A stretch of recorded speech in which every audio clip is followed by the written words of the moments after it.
Yeah, so my name is Sarah Samson. I just recently started with the Boise VA as the social worker for their inpatient psychiatric unit. Prior to that, I was with Trivium Life Services. What's up, Natalia? For about 6.5 years. And I was the therapist team coordinator and also the administrator of their mental health court treatment program over there. So I've been in the biz for a minute. All right, let's jump right into it. So the introduction here, relationship addiction can be defined as compulsive dependency on a partner or a relationship. Substance use disorder will come as no surprise to you all here. Ongoing use of substances despite negative consequences. Now, these two often reinforce each other. The substance use feeds into the relationship addiction feeds into the substance use, and around and around and around we go. All right, next slide. What is relationship addiction? Can also be called codependency, love addiction, or trauma bonding. And trauma bonding has kind of become a buzzword in the recent, I don't know, year or so. Thanks, TikTok. Key characteristics, things like fear of abandonment, obsessive focus on the partner, tolerating toxic or unhealthy behaviors, or feeling empty when not in a relationship, not being comfortable when you're not in a relationship, feeling like you have to be in a relationship to be sort of a whole person. So we may know people like that in our lives. Relationship addiction is another term for that. Next slide. What are some of the signs? Well, if we know people in our lives who are like the codependency, relationship addiction, we're pretty familiar with the signs. The constant need for reassurance, difficulty with setting boundaries, neglecting responsibilities for the relationship, repeated patterns of unhealthy partners, right? They always seem to end up with the same type of person. Their picker, if you will, is broken. Loss of personal identity. They become all about the relationship. What their partner wants is what they want. What their partner likes is what they like. How their partner talks is how they talk. So they lose their personal identity and become just part of, their identity becomes that relationship. And anxiety or panic at the thought of separation. So these are all kind of big sort of extreme signs, right? We've, with healthy relationships, right? It's easier to set the boundaries. You don't necessarily neglect the responsibilities consistently, right? We all have bad days. You are able to keep your personal identity. You are a partner to this person. You are not this person. And then there isn't the same type of anxiety or panic at the thought of separation, right? All right, next slide. So what is SUD? So involves cravings, loss of control over use, neglecting of roles in work, school, or home, continued use despite negative consequences or harm. Also things like using in dangerous surroundings or using when it is dangerous, such as drinking and driving, excuse me. But it's all just the DSM criteria for SUD, wrapped up in a nice one little slide there. All right, next one. Excuse me. So how these addictions intersect. So relationships may revolve around using substances together, right? Your partner and you may be together because you both really like meth, or you met at a bar and you're constantly going back to that bar and drinking together, right? The relationship revolves around that substance use. But the substance use can also worsen emotional dependency, okay? So if you are always using with that person, right, that is the only person that can keep you safe, right? Or that is the only person who really understands you, or that is the only person who knows the real you, so to speak. Addiction can be used as a coping skill for relational distress.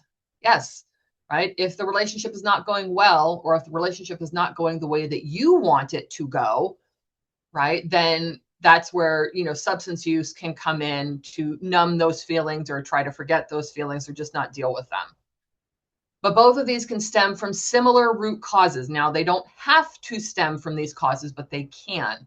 Things like trauma or insecure attachment, right? Trauma Back to that trauma bonding, if you go through the same traumatic experience together, that can add to substance use for sure, and can absolutely feed into relationship addiction.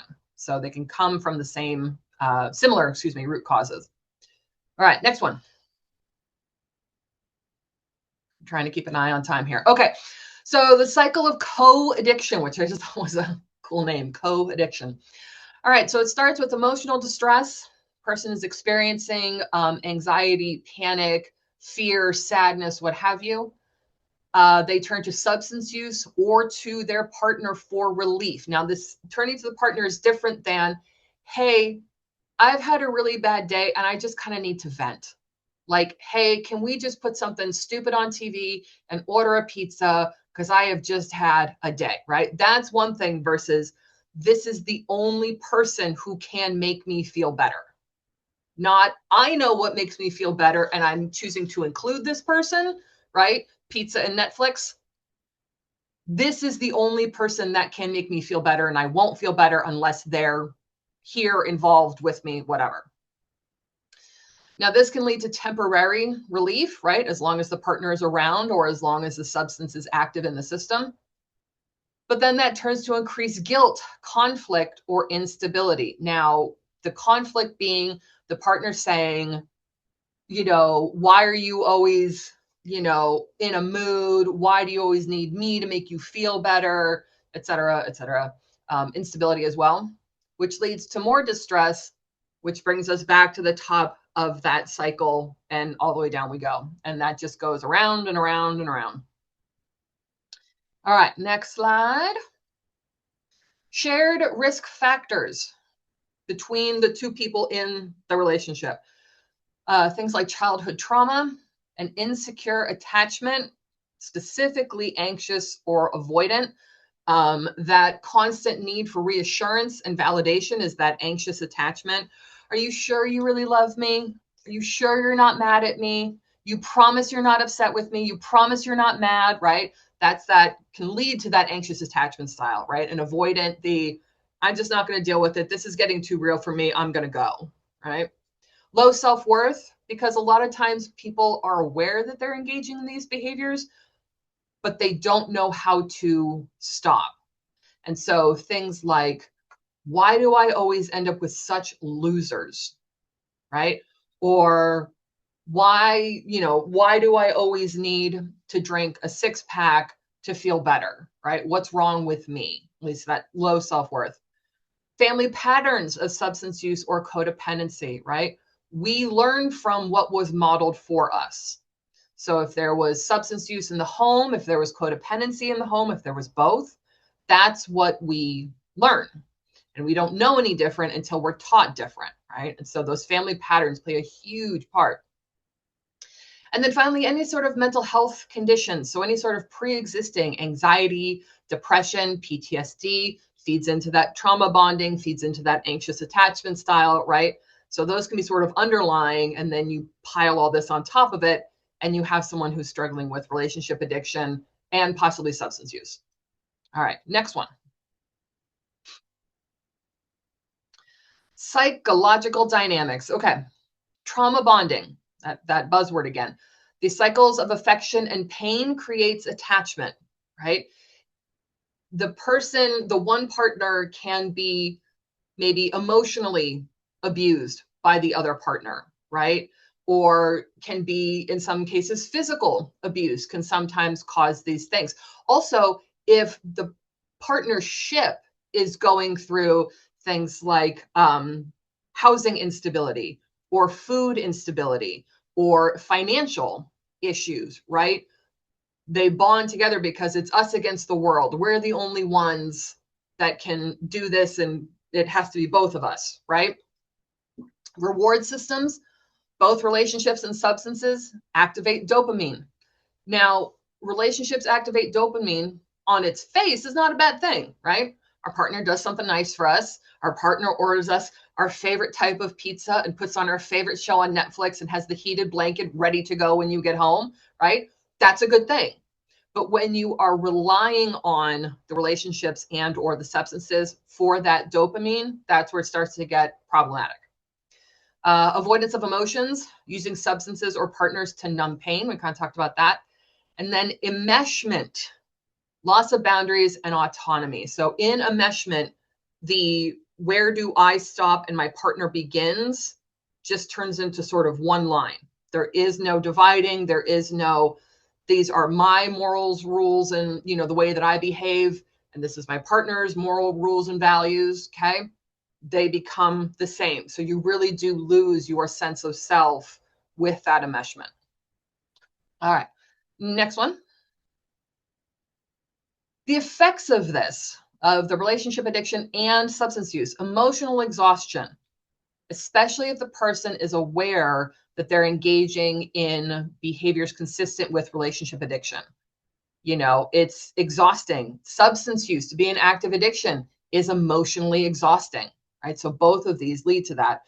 Increased anxiety and depression, again, from both. Excuse me. Isolation from support systems, right? With SUD, that's pretty clear cut. With relationship addictions, right? Well, gee, Sally, you keep hooking up with all these losers, so we're going to quit inviting you out because it's always just one loser after another. When you break up with this one, give us a call, but we know there's going to be another one right behind it, so why are we bothering? Or you always come to us, complaining about this relationship, and we're trying to be supportive and we're trying to help, but you never listen to us, right? So that can lead to isolation from those support systems. Financial and health consequences, yes, with both substance use and relationship addiction.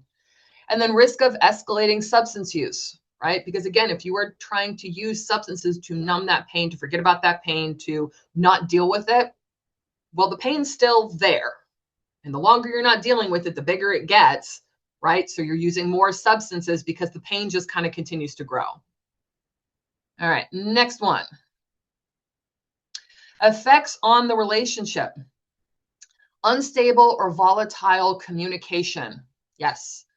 Enabling each other's harmful behaviors, right? Because if one partner is dependent on the other for validation, to feel okay, partner A is not going to say boo about what partner B is doing, because then partner B might get mad, or partner B might remove their affection, or partner B might physically remove themselves. So partner A is going to say, good job, right? Is not going to say anything about it. Power imbalances, in that example, partner B has all the power because partner A is not going to say anything that might rock the boat. Cycles of conflict and reconciliation, right? These, I always think back to my friends in high school who were dating one person 1 minute and then they broke up 3 days later, but then they were dating somebody else right after that, right? So I kind of think of these as like high school relationships in my brain. But you are with someone and you have a fight and that's it, we're done. Well, but then he texted me and he said he was really sorry and he was really sweet about it, so I'm going to give him another chance. And then a week later, oh, he's such a jerk, I can't believe we broke up, right? And that cycle just goes around and around and around. That is, I think, one of the big things that leads to some of those loss of support systems, is people just get tired of watching that show and they just go find something else to do. And then difficulty ending the relationship despite harm. So even if partner A realizes sort of what's going on and recognizes these cycles and that they're enabling, right? They have become so enmeshed in that relationship, and their identity, their autonomy has been forgotten for long enough that they don't know what to do. I don't know who I am outside of this relationship.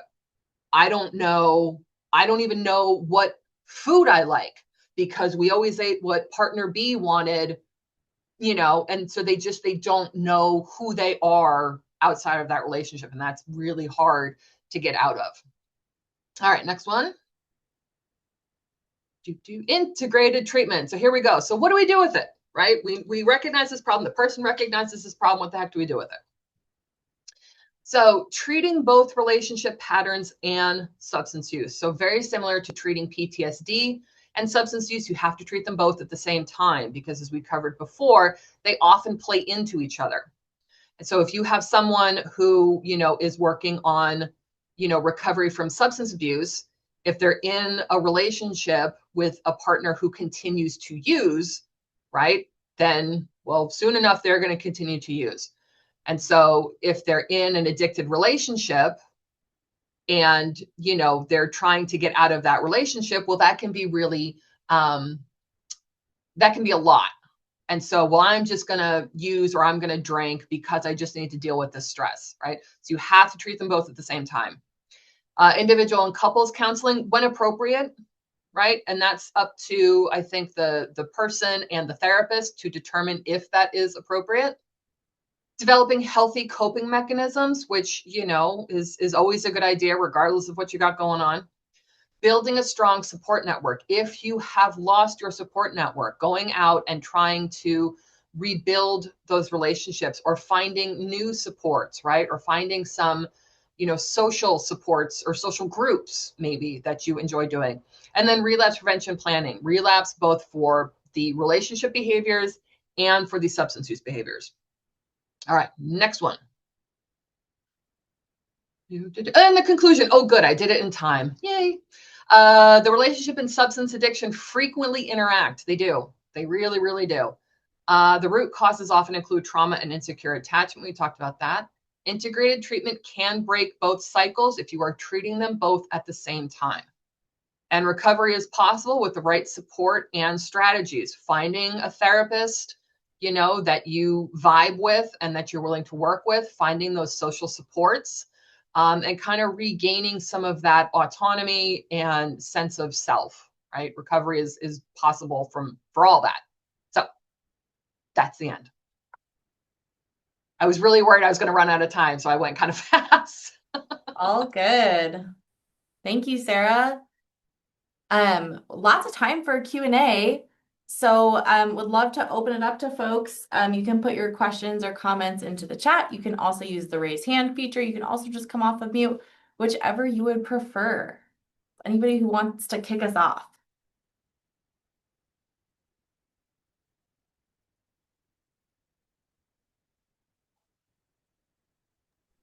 I'll jump in.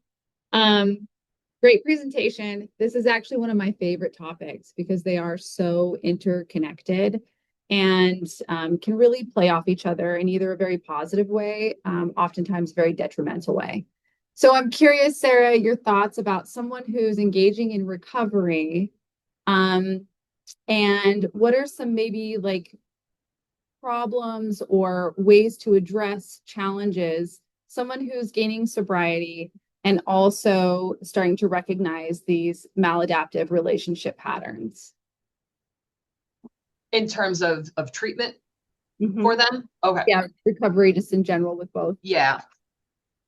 I think if they're in therapy, which hopefully they are, I think it's important that the therapist recognizes those developments and those strengths, and really, I hate to say praise, but I mean, really like reinforces to that client, hey, you're noticing this, using that to help the client build kind of those internal motivators for that change and that internal strength. I think what has happened to me a couple times is I'll have clients who have been in these types of relationships and they come to me looking almost for me to tell them that they need to leave that relationship, right? Oh, get away from that Jones boy, he's no good for you kind of thing. And that's not really my gig. And so I help them process through what they want to do, right? And sometimes they say, I'm strong in my recovery, I'm staying in this relationship. And I say, okay. And other times they say, yeah, I need to get out, but I don't know who I am without this relationship, like I said in the presentation. And so it's kind of building with the client that sense of autonomy, but always, sort of using the client as the guide stone for where that work is going to go, because they're the ones that have to live it, and so as much as we may want to stay away from that Jones boy, he's no good for you, we don't, and we shouldn't, because it's going to be up to the client. So I think just really building on those internal strengths and those internal motivators, and validating for the clients the immense amount of work and distress that it takes to even come to that point of, oh, this might be bad, And so really validating that struggle for them, I think, is really important too. No, I think so too. And I appreciate you identifying like the client being the one to be the driver and make those decisions. The link that I see often, and maybe there's some feedback from some of our attendees today, is really that sense of self. If we think about substance use on its own, and then we think about relationship addiction or codependency, that enmeshment, there's a loss of sense of self. There's this, things are so intertwined, it's very difficult to determine where the individual ends and another person begins. And also this exploration stage, and kind of a frightening, not even kind of, a very frightening stage for many of who am I without my drugs or alcohol? What's my identity? Because so much of these activities and our addiction and what it's associated with, we develop our identities around. And same thing with relationships. So it seems that that core piece is really that sense of self, validating that, building from that, and then those boundaries and so forth.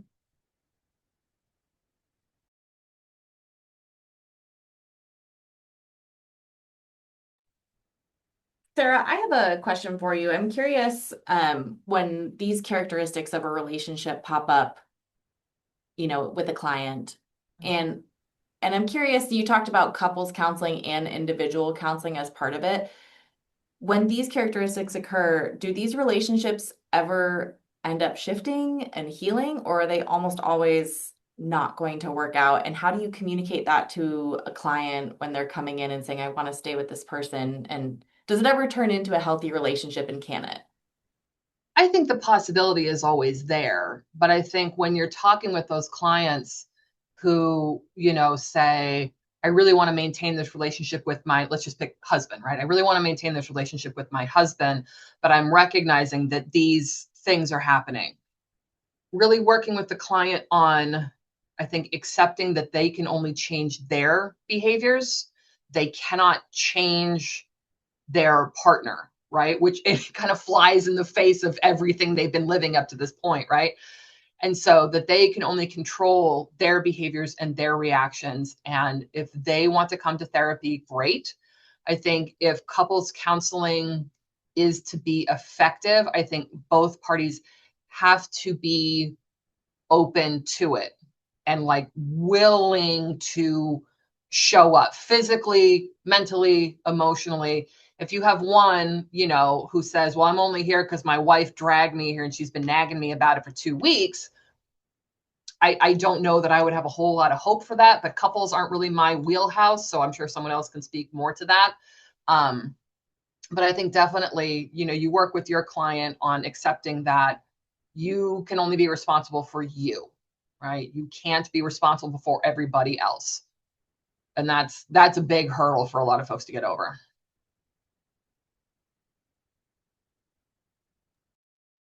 Great, thank you. And then one more question for you. You mentioned the loss of support groups. Mhm. I'm curious for folks who are struggling with both substance use and relationship addiction, are there support groups that are out there and available for folks who are going through that if they lose their immediate supports of family and friends? I believe there is a Codependence Anonymous. It's probably all online because really the only anonymous here in the Valley is AA. But there's Codependence Anonymous. There's also Al-Anon. If you are a partner of someone who is struggling with addiction, Al-Anon is great. I think if you yourself are struggling with addiction and relationship addiction, I'm gonna do a little shout out for my former employer. Trivium Life Services has great men's and women's codependency groups. Really fantastic. I know I had all of my clients go through the groups, and they were really good. So I think just sort of looking out in the community. I think too, if somebody, if their faith is really important to them, if there's some sort of, social support group through their church, if there's like a coffee clatch or a women's Bible study night or whatever it might be, right? If their faith is important to them, if their faith plays a large part in their life, I think, talking to the spiritual leader, whoever that may be, can be helpful as well. And I think finding some sort of, social support through that faith can be helpful as well. Thank you, Sarah. Yeah. Any questions from our audience members?